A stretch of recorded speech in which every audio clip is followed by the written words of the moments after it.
સમી તાલુકાના ગોચનાથ ગામ નજીકના બ્રિજ પર તંત્રના કાગળનો પરનો પ્રતિબંધ બેનકાબ દાવા અને હકીકત વચ્ચે વિકરાળ તફાવત જોવા મળ્યો. પાટણના સમી તાલુકાના ગોચનાથ નજીકનો બ્રિજ જર્જરિત, તંત્ર માત્ર કાગળ પર દેખાવ કરવાનું નાટક કર્યું.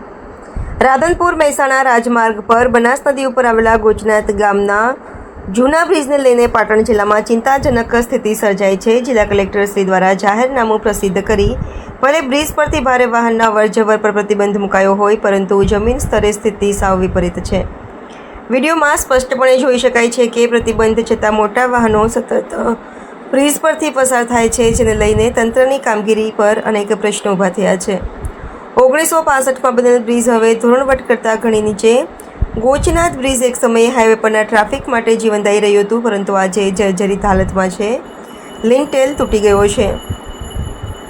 કંચાળી પડછાયા જેવી સિમેન્ટ પાટીઓ છૂટી પડી છે. ભયજનક વિલક્ષણ અવાજ સાથે લોખંડની છડી ખુલ્લી દેખાય છે. આવા સંજોગોમાં પણ અહીંથી હજારોની વધુ તણાવવાળું ટ્રાફિક પસાર થતું રહે છે. જોઈને લોકોના હૃદય ધબકતા થઈ જાય છે. તંત્રનો પ્રતિબંધ ફક્ત પત્ર પર મર્યાદિત છે.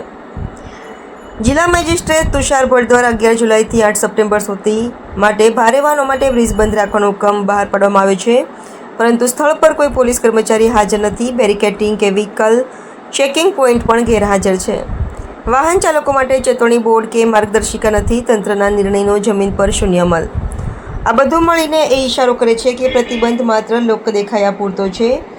અમે જીવ જોખમમાં મૂકી રહ્યા છીએ. સ્થાનિકોની ભાવુક ટિપ્પણીઓ. સ્થાનિક લોકોએ ગુસ્સો વ્યક્ત કરતા કહ્યું, તંત્ર માત્ર જાહેરનામા કરે છે, અમલ કરે તો જીવ બચે. કોઈ દિવસ ટક પલટાય અથવા બ્રિજ તૂટી પડશે તો શું જવાબદાર કોણ હશે? તેમણે તાત્કાલિક જમીન સ્તરે પગલાં લેવા, પોલીસ બંદોબસ્ત ગોઠવવા તથા મજબૂત અવરોધ મૂકવાની માંગ ઉઠાવી છે. આલસ્ય મોટી દુર્ઘટનાનું આમંત્રણ બની શકે છે. પ્રતિબંધ હોવા છતાં ધડાધડ વાહનોના અવરજવર તંત્રની ગેરસજાગી અને લાગણીઓની ઉગ્ર દર્શાવે છે. જો તાત્કાલિક પગલાં ન લેવાય તો કોઈ મોટી જાનહાનિની ઘટનાને ટાળવી અશક્ય બની શકે છે.